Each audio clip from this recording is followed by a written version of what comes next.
Good afternoon, everyone. Thank you so much for taking time out of your busy schedules to join us today.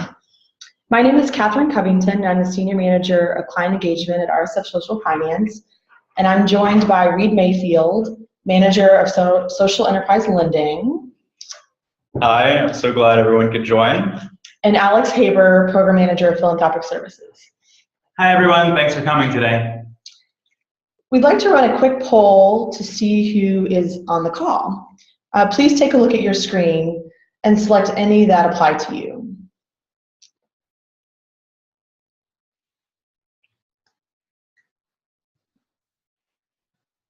And as soon as we have the results, we're going to share with you viewers, just in case you're curious. We began hosting this webinar in 2012 here at RSF Social Finance, and at the time we thought it would be a good tool to provide our new clients with an orientation to RSF. But we quickly realized that it is a great overview for anyone interested in what we offer and what we do. It offers a picture of the depth and breadth of our offerings, a little about our history, and how we approach our work. So whatever your current relationship is with RSF, we appreciate your interest and hope you'll feel inspired to participate further. We've saved the last 10 minutes for questions. Please feel free to type your clarifying questions at any point into the Q&A box throughout the presentation, and we'll get to as many as we can at the end. You'll see the Q&A tool in the control panel at the top left corner of your screen. Make sure to use the Q&A tool instead of the chat feature. That's it in terms of housekeeping items, so let's get started. RSF Social Finance offers investing, lending, and giving services that generate positive social and environmental impact while fostering community and collaboration among participants. The graphic on the left illustrates RSF program areas and products within each area. You'll see this graphic throughout the presentation. This is to offer you a visual tool for how all the pieces fit together. For years, we've recognized that today's financial system is complex, opaque, anonymous, and based on short-term outcomes. And we believe that people are best served by financial transactions that are direct, transparent, personal, and based on long-term relationships. We think this is one of the most practical ways to fulfill our purpose of transforming the way the world works with money.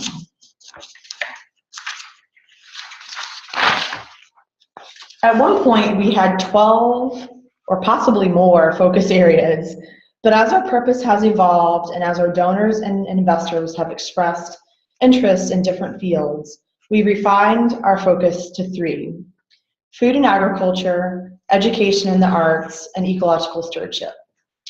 I'd like to quickly share how we define our work in each of these areas. Sustainable food and agriculture. We are dedicated to the development of healthy food systems as a foundation for more vibrant and resilient regional economies. With a commitment to biodynamic and high-integrity organic farming, we also see agriculture as critical to restoring the earth and environment and supporting human health. Education and the arts. We recognize education and the arts as central to the renewal of culture. The intellectual, emotional, aesthetic, and social needs of children and adults guide us in supporting learning opportunities from academic endeavors to practical expression and entrepreneurship. And finally, ecological stewardship. We support organizations and initiatives committed to regenerating and preserving the Earth's ecosystems. Understanding that natural resources are the source of economic life, we seek those practicing integrated, systems-based, and culturally sensitive approaches to stewardship. In addition to the work in our individual focus areas, we are continually pushing ourselves to bring innovations to the field of social finance. One way we're doing this is through our integrated capital approach. By this, we mean coordinating different forms of capital, investments, loans, and gifts to support entrepreneurs solving complex social and environmental problems. One way we piloted this approach is in the area of food and agriculture, specifically through the RSF Local Initiatives Fund. Because of the success of this fund and the critical need we are seeing in the field for access to different types of capital based on the specific needs and stage of social enterprises, We are centering a significant piece of our work moving forward around an integrated capital strategy. My colleague Alex Haber will go into more detail specific to the integrated capital initiatives at RSF later on in our presentation. I'm now going to hand the stage or the microphone here over to Reed, who'll begin to take us deeper into RSF's investing, lending, and giving services. Thank you, Catherine. Reed Mayfield here, and I'm a manager in our social enterprise lending program. Work directly with our borrowers and also seek to find new opportunities for us to partner with high impact social enterprises. I also help carry the transformation assessment initiative, which I'll talk a bit more about later, where we seek to understand the impact that we are helping and that others are creating in our community. So first, I want to hit on the subject of supporting social enterprises. Investing in our social enterprise lending fund through our social investment notes is an accessible way to be a part of the resilient economy of local, regional, and national impact. The social investment note is structured similar to a bank note or unsecured bank note or bond and has comparable annual yield, currently 50 basis points, or half of 1%. It is liquid and matures at the end of each calendar quarter. The note provides an opportunity to participate in a loan fund that is currently financing over 100 projects, which you can find on our website under current borrowers. The loans fall into our three focus areas, which Catherine outlined, and we support both nonprofit and for-profit social enterprises. The notes are pooled to provide the source of capital for the borrowers. RSF is not able to make loans without the support of investors. So how do we safeguard your investment? Over the past 30 years, repayment to investors has been 100%, and repayment from borrowers has been 98%. We maintain a capital reserve as well to help provide a safeguard for investors. We target a 10% reserve ratio, and our current capital reserve ratio is approximately 10.3% or $12 million, which is comprised largely of gift money. We have extensive due diligence processes for our borrowers as well. The processes include a site visit, detailed financial and mission alignment analysis, understanding the nature of the business and the sector in which it's functioning, and ensuring that there is more than adequate security or collateral. Over 1,500 individuals and organizations invest in our social investment notes. The vast majority, about 90%, of RSF investors are individuals, with the average investor account size at $68,000. The investment amounts range between $1,000 and $4.5 million, $1,000 being the minimum to invest. An investor keeps his or her account open more than 7.5 years on average, a tremendous expression of loyalty and an important factor in RSF's ability to meet loan demand. IRAs, trust accounts, businesses, and foundations also invest. And over 80 of our investors give some or all of their interest to RSF operations or specific giving programs to further support our work. So what do we look for in lending?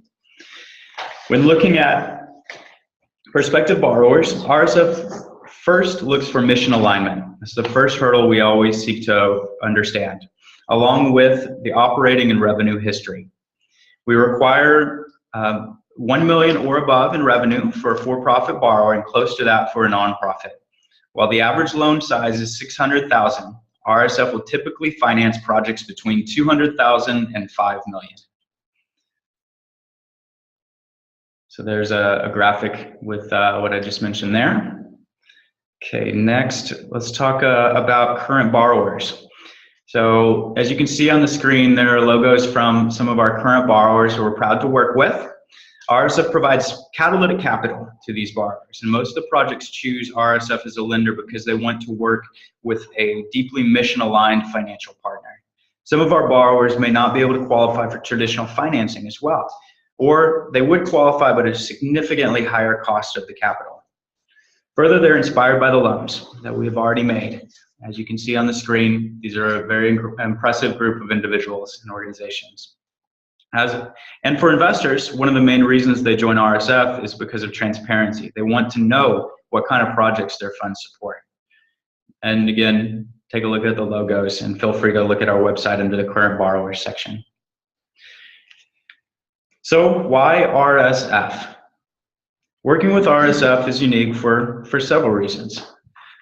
First, from the initial contact to underwriting to funding, the goal is to establish a trusting relationship, one that's built and is direct, transparent, and personal. RSF has more flexibility with structuring loans and considering risks that more than regulated banks could allow. This allows us to provide funding to organizations that are not yet qualified for conventional bank financing. RSF's quarterly pricing meetings provide an opportunity for borrowers to meet with RSF staff, investors, and others to discuss and make recommendations for changes to the interest rate. And I'll speak more about this shortly. And finally, borrowers become part of a community of values-aligned fellow borrowers and investors who are dedicated to building the field of social enterprise. Even the interest that borrowers pay is flowing back to RSF as a nonprofit and to investors who support them.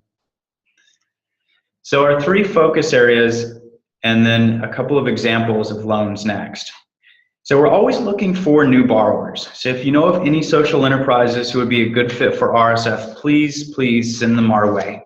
We always love to start long-term relationships, and we love to hear from them earlier than later. I thought it'd be helpful to share a couple of sample projects from each of our 3 focus areas. So first here we've got Maracas. They represent our food and agriculture focus, and it's our fastest growing sector in our current lending portfolio. So a bit more about them. They were founded in 2008 by former Peace Corps volunteers, and Maracas is the only company that's producing high quality bean to bar hand-wrapped chocolate and vanilla products on the continent of Africa. Every process in Maracas' chocolate value chain happens within the borders of Madagascar. By providing equipment and training and producing the entire product locally, Maracas is able to return 100% of production costs to the people of Madagascar.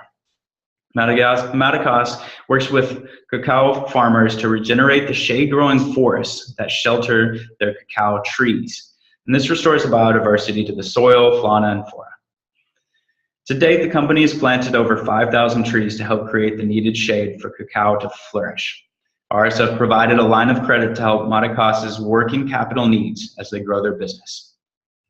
So next, let's talk about the Charlottesville Waldorf School, and they represent a borrower in our education and the arts focus area. RSF's first loan was to a Waldorf school over 30 years ago.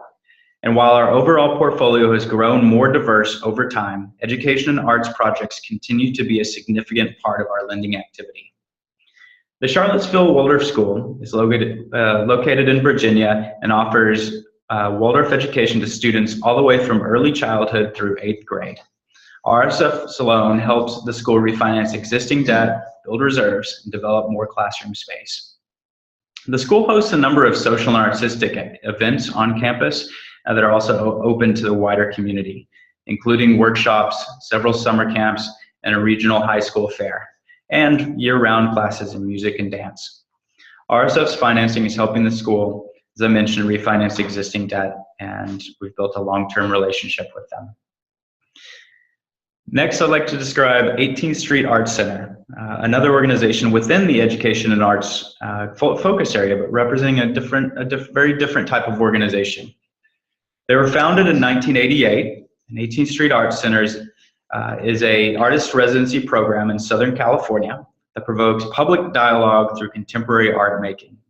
The organization values art making and is an essential part of a vibrant, just, and healthy society. Through artist residencies, 18th Street Arts Center fosters intercultural collaboration and dialogue. They're located in Santa Monica, and 18th Street Arts Center promotes this collaboration and dialogue for contemporary art in a region that's characterized by its decentralization. It's the largest arts organization in the city, and it's the largest arts residency program in Southern California. Their exhibits and public events, talks, publications encourage, showcase, and support the creation of contemporary art. A corpus of over 50 dedicated volunteers support their visitor services, programs, and administrative functions. The loan that RSF made allows 18th Street Arts Center to refinance their existing mortgage and provide funds for reserves. They celebrated their 25th anniversary last year, and we look forward to growing with the organization for another 25. So now you can see on your screen an image from Eureka Recycling, and they represent our ecologic stewardship focus area. Eureka Recycling puts into practice a model of holistic resource management, rather than just focusing on waste management. This is a model that assumes that waste is preventable, not inevitable. As a mission-driven nonprofit organization that's based in Minneapolis, Minnesota, Eureka Recycling looks beyond the bottom line to provide the best practices for recycling and considers the optimum balance of cost, personnel convenience, and environmental benefit. The financing from RSF has helped Eureka Recycling launch their Zero Waste Lab, which is an education and measurement tool for governments, corporations, and communities.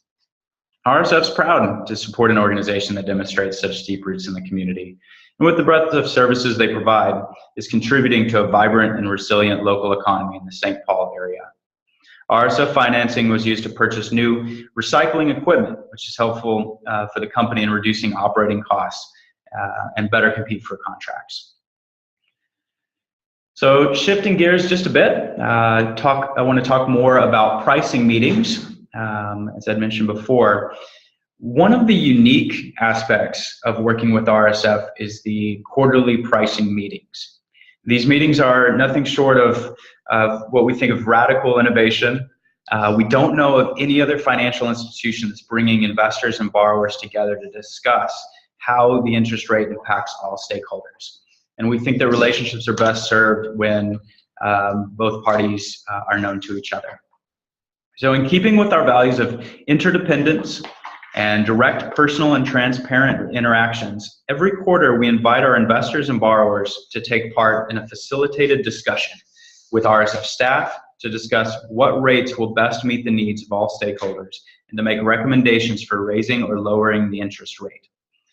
So following the meetings, the RSF Pricing Committee, which consists of our CEO and senior members of the lending team and investor relations, meet to determine what the rate should be for the following quarter. They make this decision directly based on the conversation and input from investors and borrowers at pricing meetings. They also consider current market rates and macroeconomic conditions. So that interest rate, which is what we pay investors, and is currently, as we noted before, 0.5% or 50 basis points. That rate is added to a 4.25% revenue share. That's what funds a majority of RSF operations to determine the base rate for borrowers in our social enterprise lending program. We call this base rate RSF Prime and began using it in 2009 after determining that the benchmarks we were using to set the interest rate were not aligned with our values. Our most recent pricing meeting was this month in Washington, D.C. In the past, we've hosted in the San Francisco Bay Area, Los Angeles, various locations in New England, Philadelphia, New York City, and many more. These are places where we generally have a concentration of borrowers and investors. For those clients who are outside of these areas, we're now offering an online pricing meeting a couple of times a year. This next one will take place in June, and invitations will be sent out in the coming weeks. So this wraps up my section, and I'd like to pass the microphone over to Alex, who will now speak with you about the giving program. Thanks, Reed. So now that you've heard about the lending and investing areas of RSF, it's my turn to share information about our Philanthropic Services program here. The purpose of our Philanthropic Services program is to cultivate gift as the source of economic life. As a transformative intermediary, we do four things. We move the field of philanthropy towards a gift economy. We support and honor our clients' deepest intentions. We integrate gift money into catalytic capital, and we facilitate the circulation of gift money. Our Philanthropic Services program allows our clients to enter into a community of donors and to give both to and through RSF. Our Donor Advised Fund program is by far the largest and most popular philanthropic service we offer and is client-driven. But in addition, we manage a few discretionary grant-making programs. I'll cover our Donor Advised Fund program first and then share some details about RSF's other grant-making and philanthropic programs. To start with, a brief definition of donor advised funds might be helpful. They're a charitable giving vehicle that allows an individual, group, family, or corporation to make a tax-deductible contribution to a nonprofit like RSF, and then recommend grants to qualified nonprofit organizations over time. Once a fund is set up, RSF invests the funds responsibly and serves as a trusted intermediary between our client community and the nonprofit organizations they're interested in supporting. We currently have 163 donor-advised funds with over $32 million in assets under management. You may be asking yourself, why would someone want to set up a donor-advised fund? Individuals and organizations set up donor-advised funds for various reasons, so I thought it would be most interesting to share a specific RSF client example. This particular client initially set up a donor-advised fund for two main reasons.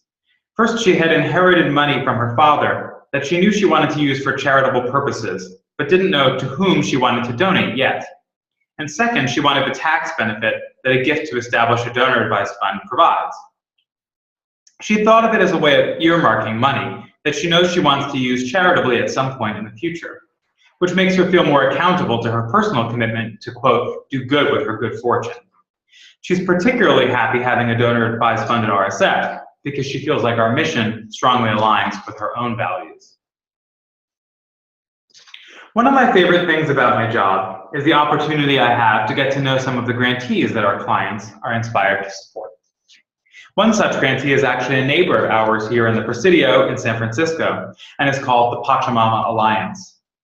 Founded in 1995, Pachamama is dedicated to preserving the Earth's rainforests and the indigenous people who live within them. They seek to accomplish their mission by delivering educational experiences that are designed to inspire individuals everywhere to bring forth a thriving, just, and sustainable world. Our recent grant was specifically made to support Pachamama's Rights of Nature program, an innovative initiative focused on establishing a legal basis for protecting our planet. We have a very close relationship with Pachamama. In fact, in addition to being a grantee, they're also a borrower and an investor in RSF. So many community foundations and mainstream financial institutions offer donor-advised funds, but ADAP at RSF is unique in a number of respects. First, at RSF, we seek relationships with clients who see giving as a core part of their spiritual and economic work in the world. By opening ADAP with RSF, you become a part of a dynamic community of donors, investors, social entrepreneurs, and RSF staff working to build the next economy. Second, DAPs at RSF are invested with an impact-first lens. Our liquidity portfolio ensures your entire DAP remains available for your giving intentions while creating positive social, economic, and environmental change through direct investments and deposits with mission-aligned financial institutions and bond vehicles.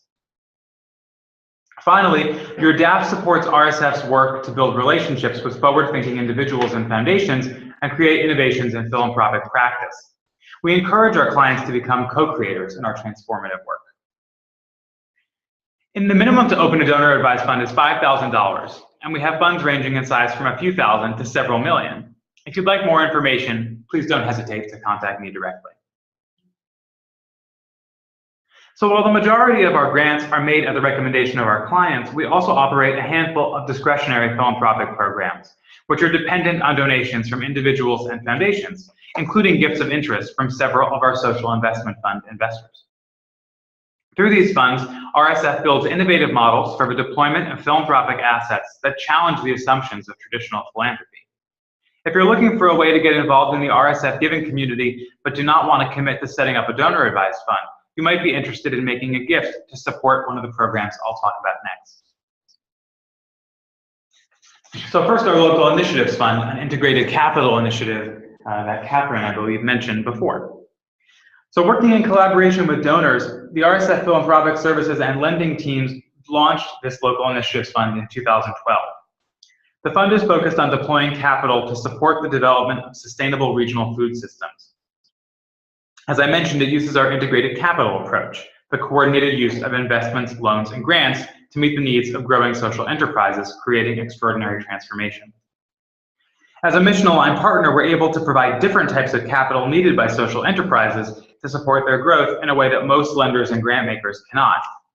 You'll see a picture of Common Market in Philadelphia here, which is a great example of the power of this kind of investing and giving. Common Market is a values-driven wholesale consolidator, marketer, and distributor of food produced in the Mid-Atlantic. They work with family farmers in the region and source sustainably grown food for hospitals, universities, schools, retailers, workplaces, and other institutions. They've encountered tremendous growth and as such outgrew their line of credit, which they had been using to cover expenses between when they paid their farmers and when they received payment from institutional buyers. In 2010, we were able to provide a larger line of credit that supported Common Market in reaching new customers, including the University of Pennsylvania. 2 years later, we provided a loan to help Common Market purchase a 73,000 square foot warehouse facility, now called the Philly Good Food Lab.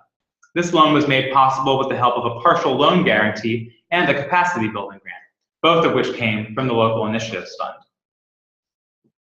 To date, the Local Initiatives Fund has provided funding to over 100 projects, including over $1 million in strategic and field building grants to support catalytic projects focused on building the sustainable food movement and resilient local economies, almost $2 million in loan guarantees that have leveraged over $9 million in additional financing for social enterprises, over $300,000 for shared gifting circles, which I'll discuss in more detail in a minute, almost $175,000 in direct investments to community supporting food enterprises, and almost $70,000 in technical assistance grants to RSF borrowers, and $40,000 in borrower and grantee directed flow funding to support nonprofits in their own communities.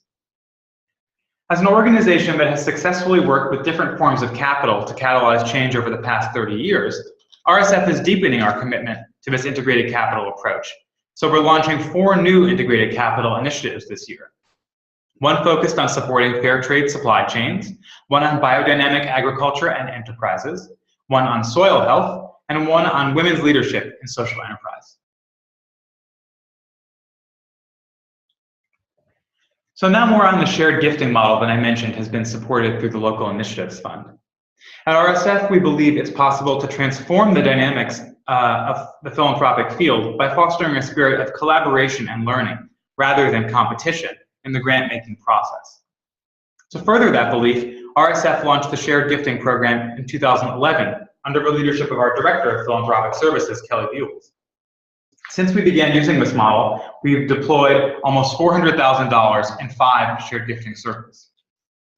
The Shared Gifting Program gathers nonprofit organizations together to decide collaboratively how grant funds should be allocated among themselves to support their collective efforts. With the intent to make the experience truly transformative, we challenge nonprofit groups to think as grant makers and collaborators for a day, which is very different from their usual position of being grantees and competitors. They learn of each other's missions, programs, and needs firsthand, review each other's applications, and distribute the grant funds among themselves, sharing non-financial resources and advice through the process. Over the last 4 years, we've brought together 4 shared gifting circles focused on food and agriculture issues. One in the San Francisco Bay Area, one in Skagit County, Washington, one in Philadelphia County, Pennsylvania, and one in the Research Triangle of North Carolina. Last year, we hosted our first shared gifting round focused on the arts in Los Angeles. One of the 12 shared gifting Philadelphia participants last September was Fair Food Philly. Also an RSF borrower, Fair Food Philly has been uniting local farmers and businesses and consumers for over a decade. By promoting the importance of family farms and a year-round marketplace for fresh, local, and humane food in the greater Philadelphia region, and providing an assortment of programs and services that contribute to a sustainable local food system, Fair Food Philly supports farms, connects customers, and educates their community while celebrating the joys of local food. Fair Food started with the narrow focus of connecting farmers and chefs as a strategy for keeping more farmland in production. Now they work with a broad range of buyers, as well as hundreds of producers, from small-scale diversified farmers to mid-sized growers who supply colleges, hospitals, and other institutions. Over the last decade, they've built demand for local food across all sectors of the food system in Philadelphia.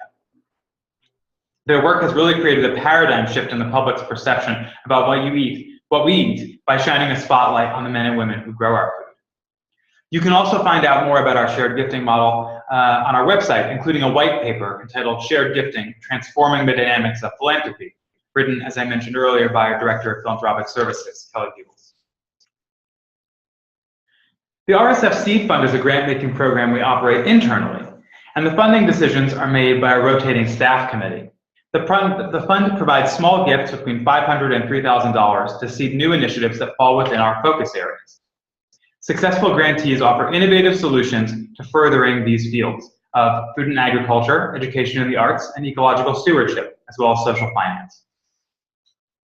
Planting Justice was a 2015 Seed Fund grantee located in Oakland, California. They're a grassroots organization with a mission to democratize access to affordable, nutritious food by empowering urban residents with the skills, knowledge, and resources they need to maximize organic food production, expand job opportunities, and ensure environmental sustainability in the San Francisco Bay Area.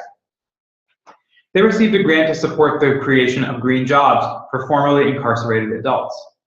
One of their many green jobs training reentry programs is the Transform Your Yard Edible Landscaping Program, which trains and employs formerly incarcerated people, at-risk youth, and other economically disenfranchised community members to design and build permaculture gardens. Our 2016 seed funding round applications just closed, and we'll be announcing those grants in the coming month. That concludes our philanthropic services portion of today's webinar. So please feel free to contact me with any questions, follow-up questions we don't get to on this webinar. We encourage you to follow the activities of our department on our blog and Twitter and Facebook. Now I'll hand the mic back to Catherine, who's going to wrap up by sharing more about RSF's history and work. Great, thank you so much, Reed and Alex, for sharing stories about both our lending and our giving work here at RSF. I just wanted to take a moment to encourage everyone on the line who might have a question about RSF's work or anything we've described so far to please use the Q&A box to input your questions. So a little bit about RSF's history. We were originally incorporated as the Rudolf Steiner Foundation in the 1930s. You might be asking, who was Rudolf Steiner? For those of you not familiar with his work, Rudolf Steiner was an Austrian philosopher and scientist whose work influenced a number of fields, including agriculture, education, medicine, science, architecture, spiritual development, and social theory. So he was a busy, busy person. These fields are the source of our three focus areas that I mentioned earlier. Steiner's best known contributions are Waldorf education and biodynamic farming. As the Rudolf Steiner Foundation, we supported organizations and initiatives working out of Steiner's insights directly.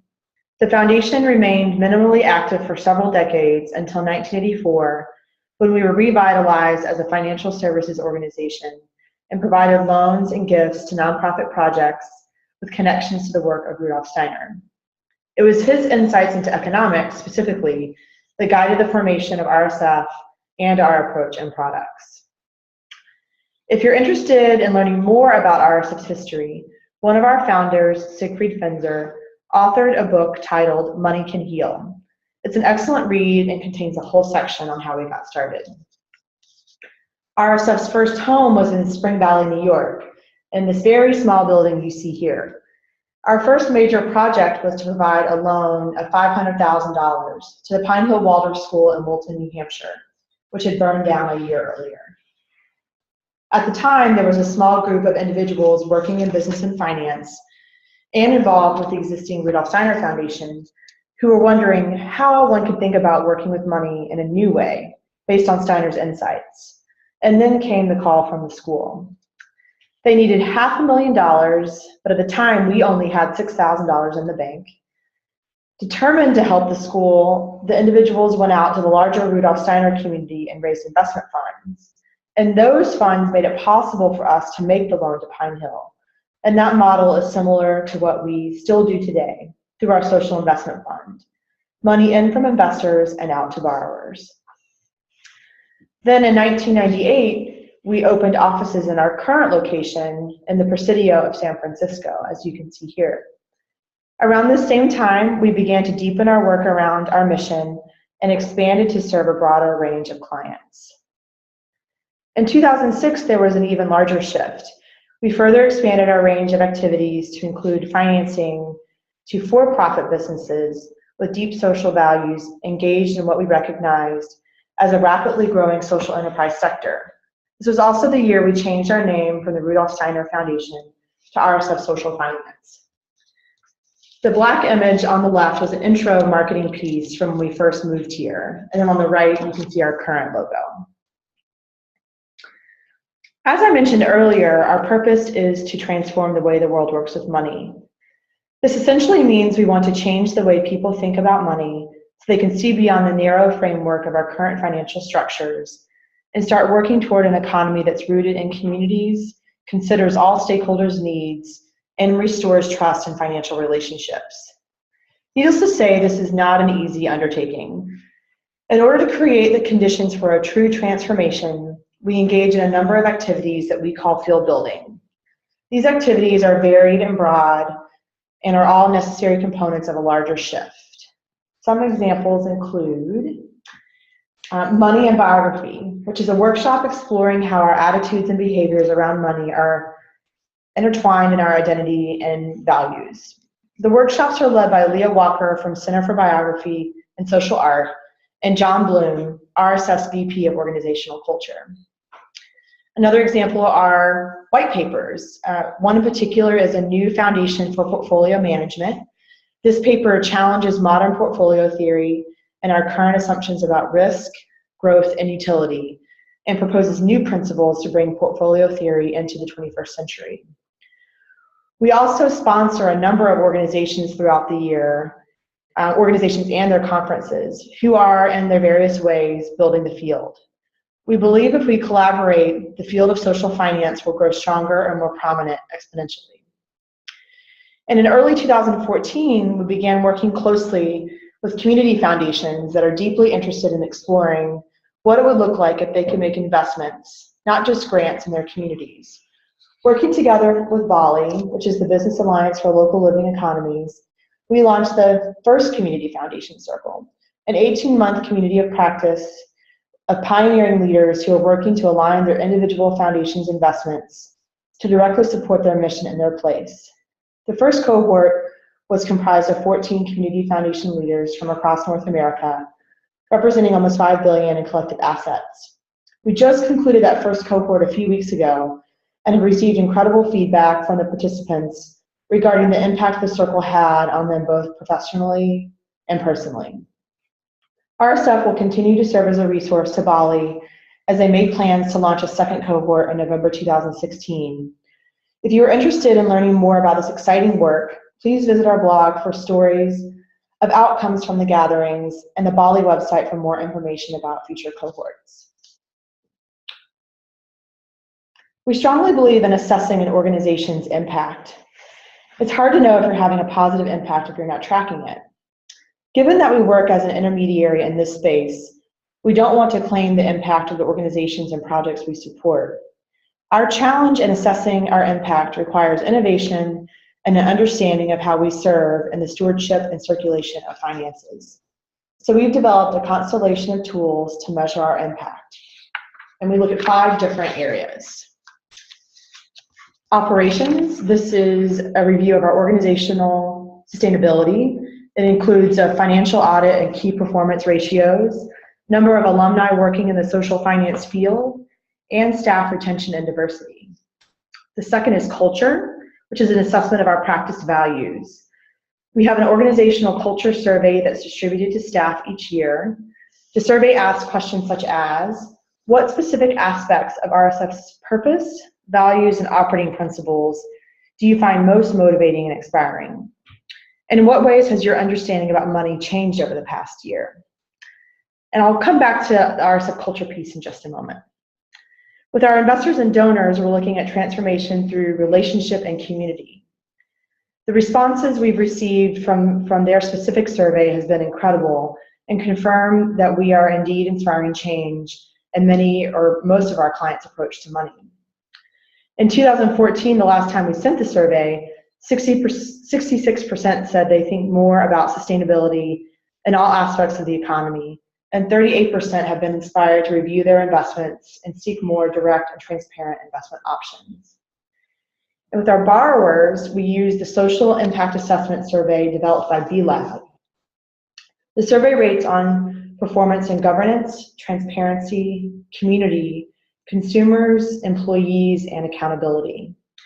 We then supplement this with our own transformation questionnaire. What we have found in the last handful of years that we've run the borrower impact surveys is that in addition to financial support, the advisory services we provide are extremely valuable. 73% of borrowers surveyed implemented advice given by RSF, including better accounting and business practices, effective management, and collaborative opportunities with other borrowers. 89% of borrowers responded that working with RSF has had a moderate to significant impact on not only what they do, but also how they do their work. And finally, within the network, we also refer to this section as field building. Here we're looking at systemic transformation and how we're helping build awareness and adoption of social finance innovations at a broader scale. We're still determining what measurement tools will best suit our needs. The one key piece is a partner survey where we ask others we work with in the field to reflect back to us how they've been impacted by working with us. One highlight from last year's survey was the response we received to the question, has your experience with RSF positively affected your relationship with money? 100% of respondents agreed, which is pretty remarkable.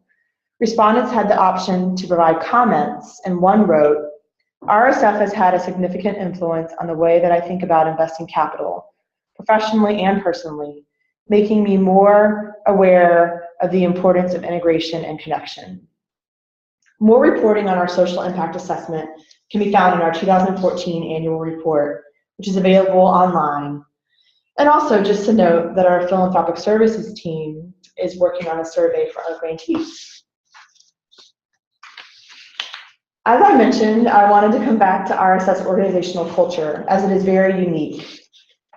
The purpose of organizational culture is to tend to the reflective capacities of RSF, including how we articulate and practice our values in internal relationships and with our clients, how we learn as an organization, and how we manifest those values and practices through our public voice.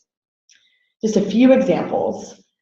We have a staff study group where all staff have the opportunity to join, and this group meets for an hour and a half once a month. It's essentially an RSF book club where we read different books related to the work of Rudolf Steiner and discuss at the gatherings. Currently, we're reading various publications related to integrated capital.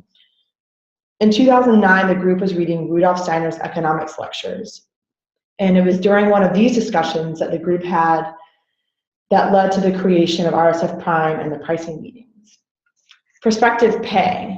When a new staff member arrives for their first day of work, they are paid 2 weeks of their salary that morning before they do any work, and then they are paid before they do their work every 2 weeks thereafter. This is done to recognize that labor is not a commodity and to shift the fear-based power dynamic of conventional approaches to compensation. It frees each person to focus on his/her work in a different way that is subtle but quite profound.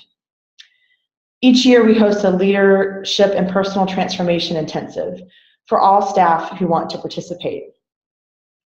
And every year we have 2 off-site staff retreats that are based on a unique Leading by Being curriculum that encourages self-reflection and communication skills. We have distributed decision-making more widely across the organization, and we also are always striving to increase transparency. We would like to invite you to reimagine money with us, and social media offers a great opportunity to engage with our community. If you're on Facebook or enjoy tweeting, please include us in your community, and of course we're happy to do the same. Our social media networks are where we share stories and articles, job postings, and events from others in the RSF community. We also have 2 upcoming webinars. On April 19th, there'll be a webinar on RSF's lending, a more in-depth look at our loan program. And on May 4th, we are going to have a conversation with Don Schaefer, RSF's president and CEO. And now we have about 15 minutes available for questions. So thank you so much for your time. And please type in any questions you have, if you haven't already, into the Q&A box, which you can find in the control panel at the upper left corner of your screen. Okay, this is Reed again. Thanks, Catherine. I just want to start off here with a question that came in. Do you support work abroad? I think the answer is that we work with organizations that are based in the United States or Canada, and I'm speaking about the lending side. But the work that they may be doing is international. It's across the world. But we do work with organizations that are incorporated in the United States or Canada. But plenty of organizations we work with, again, have impact around the world. And I can answer that question also from a grant-making perspective. We do make grants all over the world, which is also an exciting part of my job here. So this is a great question from a grantee of RSF who says that their organization is new. They received a grant from a donor-advised fund back in December, and what might be a next step in developing a relationship with RSF? This is a question that we get a lot, and it's honestly a somewhat challenging question because of the dynamics of donor-advised fund giving. I would recommend that applying for a seed fund grant could be, if you're a fit for that portfolio, a great next step in terms of a relationship with RSF, or of course, depending on the nature of your work, getting in touch with us about the possibility of debt financing, if that's something that your organization needs. And then additionally, that there's multiple ways to engage with RSF. That we have a lot of, I guess, in the vein of educational information that can help, I guess, further your interest within the world of social finance or impact and transformation in the world. And there's a lot of information that can be found on our website or with one of us. One question that we have from the audience is, will this webinar be available to share with a colleague? And just wanted to let everyone know that this webinar is being recorded and will be available on our website in the next 2 weeks.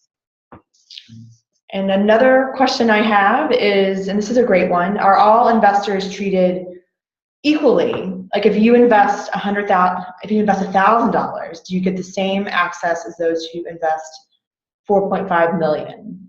And the answer is the services are the same. We don't have tiered, levels of how we, treat our investors based on their size. Mark Herrera, who's one of my colleagues that works closely with the Social Investment Fund, I believe he knows almost every client's name, which is close to 1,600 investors, regardless of size. So we do try our best here to treat everyone equally and get excited about each account that comes in. And here's another question. Do you take into consideration a potential borrower's organizational culture and the strength of its management team? Yes, yes, yes. These are two of the biggest questions that we'll ask. We want to understand that this is more of an impact DNA in the organization, or an impact or transformational culture within that organization. And we always go visit, and there's always the telling sign of what does it look like when you're actually there, meeting in person and meeting as many people as possible. So not just a founder or a leader within an organization, but the board or customers or parents if it's a school, or staff at all levels. And it's not an exact formula to try to understand an organization's culture, but it really just stems from asking lots of questions. And then on the management team, we certainly look at where an entrepreneur or a leader is on their path, and who is that team made up of. So we look at all shareholders.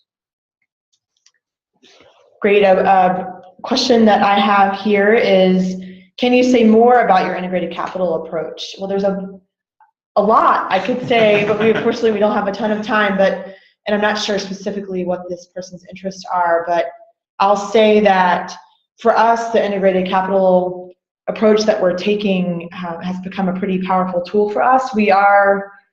In order for it to be possible for us to work in this way, we do have to raise gift capital. And so we've been working very hard on building up our capacities in that area. As we raise more gifts into our integrated capital initiatives, that's what gives us, those philanthropic dollars are what give us more flexibility to provide what we call kind of, wraparound financing for social enterprises, because most often, well, in a lot of cases, enterprise may need more than one type of capital. And historically, we were pretty restricted in that the only area we had discretion was on our debt side. We had full discretion on who we made loans to based on specific criteria. But we didn't have any or much philanthropic capital over which we had discretion. So now, as we're raising more of these funds, we're able to work even more closely with social enterprises to provide capital in addition to debt financing. So it's been wonderful for us as we underwrite loans and uncover areas where an enterprise might need more help. One of the, I think, most powerful ways that we're able to provide assistance is through technical assistance grants to existing borrowers that helps strengthen their technical expertise. But like I said, I could spend a lot of time talking about integrated capital, so feel free to reach out either to me or Alex Haber directly if you're curious to learn more about how we're operationalizing that. Definitely still a work in progress, but very exciting for us. I have a couple of people who've asked what the fees are for donor-advised funds here at RSF. So there's two sorts of fees associated with donor-advised funds. The first is an investment fee, which for that liquidity portfolio I mentioned is currently 0.6% annualized. And that's that fee. And then the other sort of way that money comes out of the fund to support the work is through what we call our RSF community contribution. And that is 1.25%, again, annualized on the first $3 million and then tiered above that. And the reason it's called our community contribution is because we wanted to make clear the way it not only makes the administration of the fund possible, but also makes possible RSF's mission-driven work in the world and building the network and community that our donors become a part of. Great, Alex. I have a surprise question for you that I think you'll be great at answering. Can you please explain further the difference between a community foundation and RSF? And given that you've worked for both a community foundation and RSF, I'm going to give this question to you. That's an excellent question. Community foundations are like RSF in that they are philanthropic intermediaries, the way RSF is. Unlike RSF, community foundations almost always have a place-specific focus that they're drawing on from their funding and usually for their grant making and where their areas of expertise are. So RSF is different in that we draw clients, that is to say donors, borrowers, grantees from all over the country and the world. I would also say a big way that we're different from most community foundations is the way that we integrate our lending and investing enterprises into our mission fit. And so that 100% of our assets are deployed towards mission, whether that's through our donor-advised relationships or through this lending portfolio. As Catherine mentioned, there's this community foundation circle that we've convened to help move community foundations in that direction. But I would say that we're really on the leading edge of that movement. Great, and just one thing to add to that from a structure perspective, both community foundations and RSF, we're all public charities. Right. So we are operating within the same rules and parameters. And as Alex said, the community foundations that we often work closely with have a more geographic or local or regional focus, whereas we have a national one. So, but we do some of our clients have funds at both RSF and their local community foundations, so that's not uncommon. I have another question here. Someone asked, what is flow funding, which I mentioned briefly. That's a great question. I'd love to talk about that more. Basically, as a part of upending the traditional power dynamics in philanthropy, flow funding is an opportunity to give grant-making decisions to more people who aren't necessarily the people with the greatest wealth. So the way we've implemented flow funding is by asking our borrowers and grantees, specifically invested in local food and agriculture, to recommend nonprofits in their communities that they feel need support. And we then take that recommendation and provide that funding to their grantees that they've recommended, as long as they're nonprofits, with no strings attached. So it allows us to flow more funding out into the communities around our clients. Great. Any more questions? Wonderful. I have one more. If we have a minute, I have one more question that came to me. Someone asked if you can apply for a grant if you're not based in North America. And the answer is, unfortunately, no. The only open application process that we have is our RSF seed fund that I mentioned, and that supports only organizations based in the US and only work happening within the US because of the limitations of that particular fund. Great. Well, thank you everyone for joining us today and for spending this past hour with us. You can see our contact information on the slide here. Please don't hesitate to let us know how we can be of service to you, or if you'd like to learn more about what we've discussed today. Thank you very much. Thank you. Thanks, everyone.